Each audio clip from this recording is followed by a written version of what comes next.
నమస్కారం న్యూస్ 21 కి స్వాగతం. హెడ్లైన్స్ చూద్దాం. కేంద్రం నుంచి ఏపీకి 80,000 కోట్లు. కేంద్ర మంత్రి కీలక వ్యాఖ్యలు. రాయలసీమ పర్యటనకు సీఎం చంద్రబాబు. ఆగస్టు 1న శ్రీ సత్యసాయి జిల్లా మడకశిర టూర్. పింఛన్లు పంపిణీ చేయనున్న ముఖ్యమంత్రి. ఏపీలో ఇళ్ల నిర్మాణానికి సంబంధించి కీలక నిర్ణయం. ఇవాళ అధికారులతో సీఎం చంద్రబాబు సమావేశం. ఒక్కొక్కరికి 4 లక్షలు అందించాలని నిర్ణయం. హైదరాబాద్ శివార్లలో అద్భుత నగరం. నెట్ జీరో సిటీ స్థలాన్ని పరిశీలించిన సీఎం.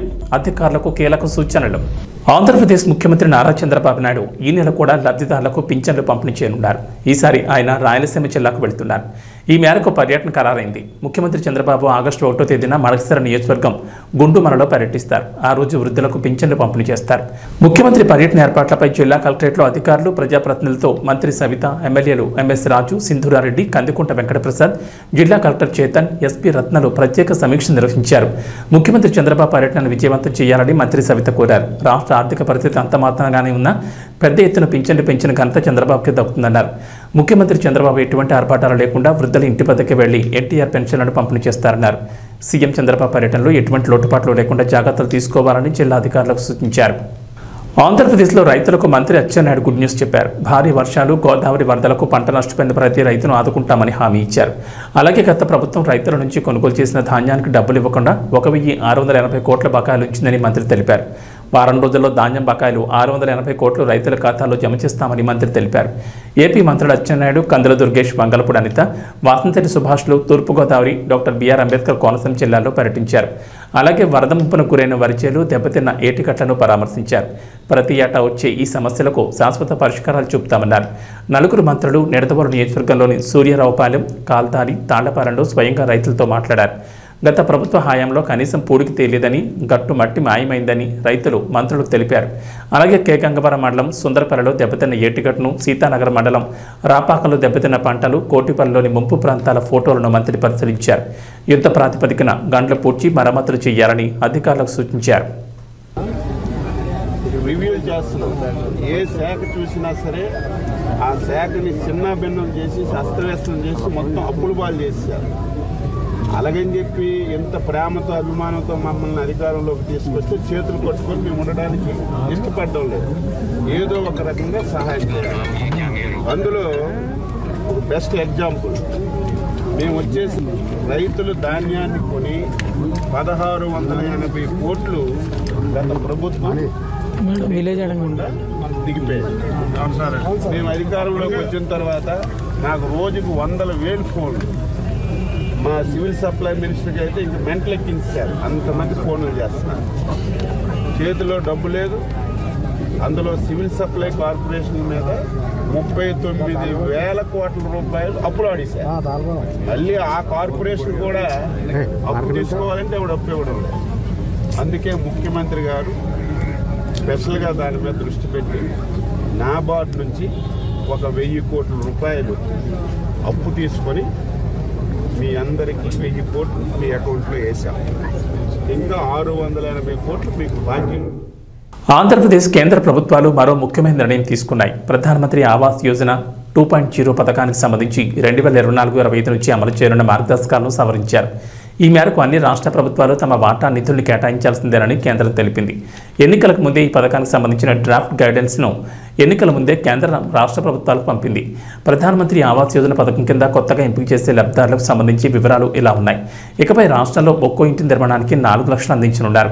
4 లక్షల్లో కేంద్రం తన వాటాగా 2.50 లక్షలు అందిస్తే రాష్ట్ర ప్రభుత్వం వాటాగా ఖచ్చితంగా మరో 1.50 లక్షలు ఇవ్వాల్సి ఉంటుంది. రాష్ట్ర ప్రభుత్వం సాంకేతికతను వినియోగించి చేపట్టే నిర్మాణాలకు కేంద్రం అదనంగా మరికొంత సాయాన్ని కూడా అందిస్తుంది. దీనికి సంబంధించి కేంద్ర మంత్రివర్గం ఆమోదం తర్వాత దాదాపు ఇదే సాయం ఖరారయ్యే అవకాశం ఉందని చెబుతున్నారు. ముఖ్యమంత్రి చంద్రబాబు ఇవాళ గృహ నిర్మాణంపై నిర్వహించనున్న సమీక్షలో అధికారులు ఇదే విషయాన్ని నివేదిక అందించనున్నారు. కేంద్రంలో ఉన్న ఎన్డీఏ కూటమి ప్రభుత్వంలో కీలక భాగస్వామిగా టీడీపీ ఉండడంతో ఏపీకి ప్రాధాన్యం దక్కుతోంది. ఉన్నవే ఇచ్చారంటూ ఏపీ సీఎం చంద్రబాబు నాయుడు చెప్తున్నప్పటికీ గతంతో పోలిస్తే సంకీర్ణ ప్రభుత్వంలో ఏపీకి పెద్దపీట దక్కుతోందని విశ్లేషకులు అభిప్రాయపడుతున్నారు. ముఖ్యంగా ఏపీ రాజధాని అమరావతికి బడ్జెట్లో 15,000 కోట్ల ప్రత్యేక సాయం అనేది సంకీర్ణ ప్రభుత్వంలో టీడీపీ కీలకంగా ఉండడం వల్లే సాధ్యమైందనేది బహిరంగ రహస్యం. అయితే రాజధాని అమరావతి నిర్మాణానికి కేంద్రం ఈ స్థాయిలో నిధులు కేటాయిస్తుందని సాక్షాత్తు కేంద్ర మంత్రి ఊహించలేదట. ఈ విషయం ఎవరో కాదు, ఆయనే స్వయంగా వెల్లడించారు. అమరావతి నిర్మాణానికి కేంద్రం 15,000 కోట్లు ఇస్తుందని ఎవరు ఊహించలేదని కేంద్ర గ్రామీణాభివృద్ధి శాఖ సహాయ మంత్రి పెమ్మసాని చంద్రశేఖర్ అన్నారు. గుంటూరు ఎంపీ స్థానం నుంచి టీడీపీ తరఫున గెలిచిన పెమ్మసాని చంద్రశేఖర్ కేంద్రంలో సహాయ మంత్రి పదవి చేపట్టారు. తాజాగా అమరావతికి 15,000 కోట్లు ప్రత్యేక సాయం ప్రకటించడంపై ఆయన స్పందించారు. ఈ రేంజ్లో ప్రకటన ఉంటుందని ఊహించలేదని పెమ్మసాని అన్నారు. అలాగే పోలవరం జాతీయ ప్రాజెక్టు కూడా నిధులు కేటాయిస్తామని చెప్పారన్న పెమ్మసాని 3 ఏళ్లలో పోలవరం పూర్తయ్యేలా కేంద్ర ప్రభుత్వం చర్యలు తీసుకుంటుందన్నారు.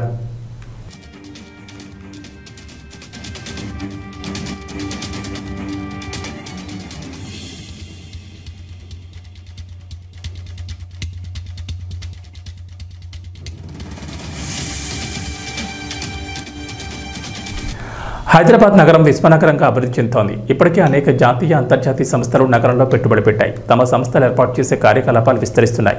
అందుకు అనుగుణంగా రాష్ట్ర ప్రభుత్వం కూడా నగర అభివృద్ధిపై స్పెషల్ ఫోకస్ పెట్టింది. నగర శివార్లలోని ప్రాంతాల అభివృద్ధికి ప్రత్యేక చర్యలు తీసుకుంటోంది. అందులో భాగంగా హైదరాబాద్ నగర శివార్లలో అద్భుత నగర నిర్మాణానికి ప్రభుత్వం ప్రణాళికలు సిద్ధం చేస్తోంది. కాలుష్య రహితంగా, కర్బన ఉద్గారాల రహితంగా నెట్ జీరో సిటీ నిర్మాణం చేపట్టాలని నిర్ణయం తీసుకున్నారు. గత బీఆర్ఎస్ ప్రభుత్వం ఫార్మాసిటీ కోసం సేకరించిన భూముల్లోని ఈ నగరాన్ని నిర్మించనుంది. రంగారెడ్డి జిల్లా కందుకూరు, యాచారం మండలాల్లో ఫార్మాసిటీ కోసం గత ప్రభుత్వం దాదాపు 19,000 ఎకరాల భూమిని సేకరించాలని టార్గెట్గా పెట్టుకుంది. పలు దఫాలుగా ఇప్పటిదాకా 12,000 ఎకరాలకు పైగా భూమిని సేకరించారు. అయితే కాంగ్రెస్ అధికారంలోకి వచ్చాక ఫార్మాసిటీని ఒకే ప్రాంతంలో కాకుండా హైదరాబాద్ నగరం చుట్టూ క్లస్టర్లుగా ఏర్పాటు చేస్తామని ప్రకటించింది. అసెంబ్లీ ఎన్నికల్లో కాంగ్రెస్ పార్టీ ఇచ్చిన అతిపెద్ద హామీ రైతులకు 2 లక్షల రుణమాఫీ. ఈ హామీని నెరవేర్చే ప్రక్రియను రేవంత్ రెడ్డి ప్రభుత్వం ఇప్పటికే ప్రారంభించింది. 3 విడతల్లో రైతులకు 2 లక్షల రుణమాఫీని ఆగస్టు 15లో పూర్తి చేస్తామని సీఎం రేవంత్ రెడ్డి ప్రకటించారు. ఈ క్రమంలోనే జూలై 18వ తేదీన మొదటి విడతగా 1,00,000 రూపాయల రుణాలు ఉన్న రైతుల ఖాతాల్లోకి డబ్బులు పంపించింది సర్కార్. కాగా 1,00,000 నుంచి 1,50,000 వరకు అప్పు ఉన్నోళ్లు, 2 లక్షల వరకు రుణాలున్న రైతులంతా ఎప్పుడెప్పుడు తమ ఖాతాల్లో డబ్బులు వస్తాయని ఎదురుచూస్తున్నారు. కాగా ఈ విషయంపై సీఎం రేవంత్ రెడ్డి క్లారిటీ ఇచ్చారు. కలవకుర్తిలో కాంగ్రెస్ దివంగత నేత సూదిని జైపాల్ రెడ్డి 5వ వర్ధంతి సందర్భంగా నిర్వహించిన బహిరంగ సభలో పాల్గొన్న రేవంత్ రెడ్డి ఈ విషయంపై స్పష్టత ఇచ్చారు. జూలై 31 లోపు 2వ విడత కింద 1,50,000 వరకు రుణమాఫీ పూర్తి చేస్తామని క్లారిటీ ఇచ్చారు. అయితే ఆగస్టు 2 నుంచి 14 వరకు తాను విదేశీ పర్యటనకు వెళ్తున్నానని, తిరిగి వచ్చిన తర్వాతే 2 లక్షల రుణమాఫీ చేస్తామంటూ ఈ సభా వేదికగా సీఎం రేవంత్ రెడ్డి స్పష్టతనిచ్చారు.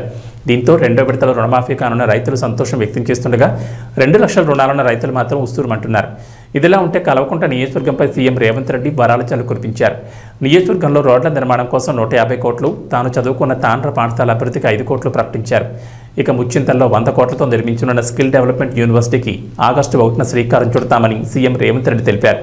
నియోజకవర్గాల్లోని అన్ని తాండాలు, గ్రామాలకు బీటీ రోడ్లు నిర్మిస్తామని హామీ ఇచ్చారు. హైదరాబాద్ కలవకుర్తి శ్రీశైలం జాతీయ రహదారిని 4 రోడ్ల రహదారిగా విస్తరించేందుకు కేంద్రంతో చర్చించామని సీఎం రేవంత్ రెడ్డి గుర్తు చేశారు. ఆ పనులు కూడా త్వరలోనే ప్రారంభమవుతాయని తెలిపారు. ఆగస్టు 15 తారీఖు లోపల 2 లక్షల రూపాయల రైతు రుణమాఫీ చేసి తీరుతా. ఎట్లయితే తెలంగాణ మాజీ ప్రభుత్వ ప్రధాన కార్యదర్శి సోమేష్ కుమార్ చిక్కుల్లో పడ్డారు. గత ప్రభుత్వ హయాంలో జరిగిన ఓ స్కామ్లో ఆయన్ను నిందితుడిగా పేర్కొంటూ హైదరాబాద్ సీసీఎస్ పోలీసులు కేసు నమోదు చేశారు. వాణిజ్య పనుల శాఖలో జరిగిన ఇన్పుట్ ట్యాక్స్ క్రెడిట్ చెల్లింపుల్లో దాదాపుగా 1000 కోట్ల మేరకు అక్రమాలు జరిగినట్లు పోలీసులు గుర్తించారు.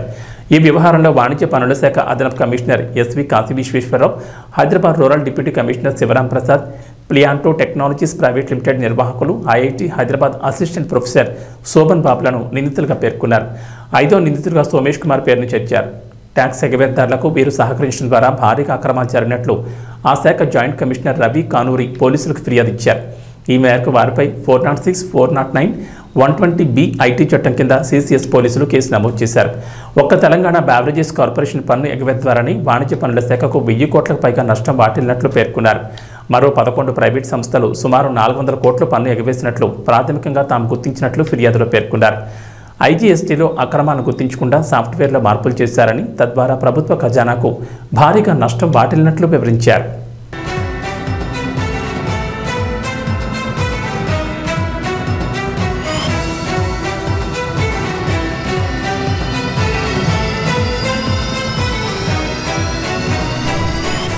డప్పు చప్పుళ్ళు, ఏళ్ల గోలలు, పోతరాజుల ఆటలు, పట్టుచీరల్లో ఆడపడుచులు, పసుపు బోనాలతో ఊరేగింపులు, అమ్మవారి పాటలకు చిన్న పెద్ద చిందులు.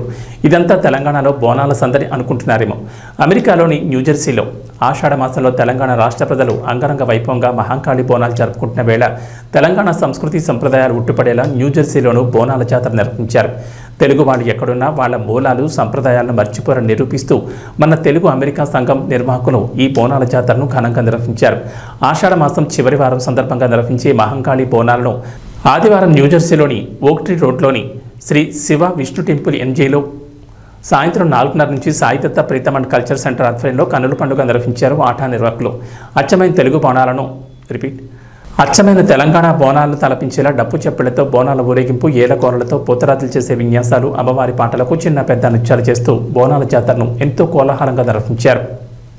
పారిస్ ఒలింపిక్స్ 2024 ప్రారంభ వేడుకలు అట్టహాసంగా పూర్తయ్యాయి. మొత్తం 206 దేశాల నుంచి 10,500 మంది అథ్లెట్లు, పలు దేశాల అధినేతలు, ప్రతినిధులతో పాటు లక్షలాది మంది ప్రేక్షకులు ఈ ఓపెనింగ్ సెరమనీకి హాజరయ్యారు. ఒలింపిక్స్ ప్రారంభ వేడుకలతో సెన్ నది తీరంలో సందడి వాతావరణం నెలకొంది. ఈ క్రమంలోనే సెన్ నదిలోనే క్రీడాకారుల పరేడ్ సాగింది. ఇక భారత అథ్లెట్ టీంకు నాయకత్వం వహించిన మన తెలుగు అమ్మాయి పివి సింధు భారత మువ్వన్నెల జెండాను చేతపట్టి ముందుండి క్రీడాకారులు నడిపించింది. మరో అథ్లెట్ శరత్ కమల్తో కలిసి ఫ్లాగ్ బేరర్గా పివి సింధు వ్యవహరించింది. భారత్ జెండాను పట్టుకుని చీరకట్టు సాంప్రదాయ దుస్తుల్లో మెరిసిపోయిన మన క్రీడాకారులను చూసి కోట్లాది మంది భారతీయులు పథకాలు సాధిస్తారని ధీమా వ్యక్తం చేస్తున్నారు. ఎప్పుడు స్పోర్ట్స్ డ్రెస్లో కనిపించే పివి సింధు ఇలా చీరకట్లో కనిపించడంతో అచ్చ తెలుగు అమ్మాయిలా అనిపించింది. అయితే ఈ ఓపెనింగ్ సెరమనీలో భారత క్రీడాకారులు ధరించిన దుస్తులపై సోషల్ మీడియాలో పలు అభ్యంతరాలు వ్యక్తమవుతున్నాయి. దుస్తుల నాణ్యత, డిజైన్ సరిగ్గా లేదని కామెంట్లు చేస్తున్నారు.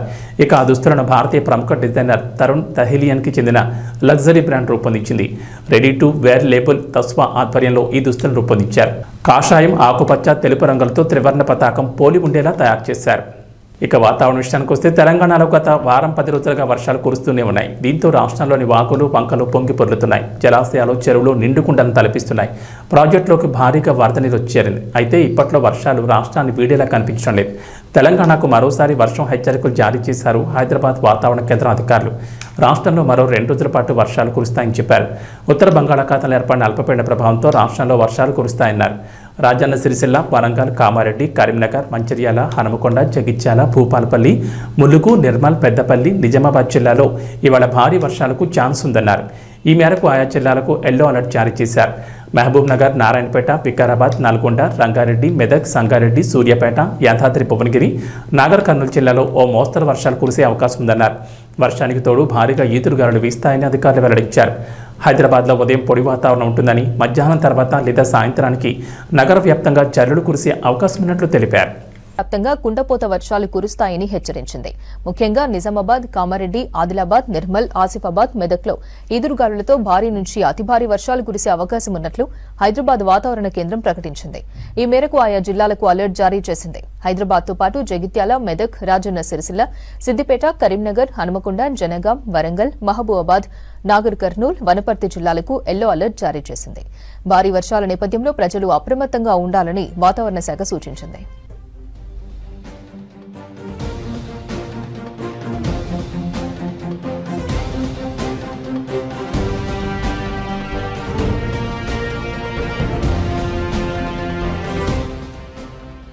రానున్న 3 రోజులు రాష్ట్రంలో తేలికపాటి నుంచి భారీ వర్షాలు కురిసే ఛాన్స్ ఉందన్నారు వాతావరణ శాఖ అధికారులు. ఉత్తర తెలంగాణలోని ఆదిలాబాద్ సహా 4 జిల్లాలకు భారీ వర్ష సూచన చేశారు. జులైలో సాధారణ వర్షపాతం నమోదు కాగా ఆగస్టులోనూ మంచి వర్షాలుంటాయంటున్నారు.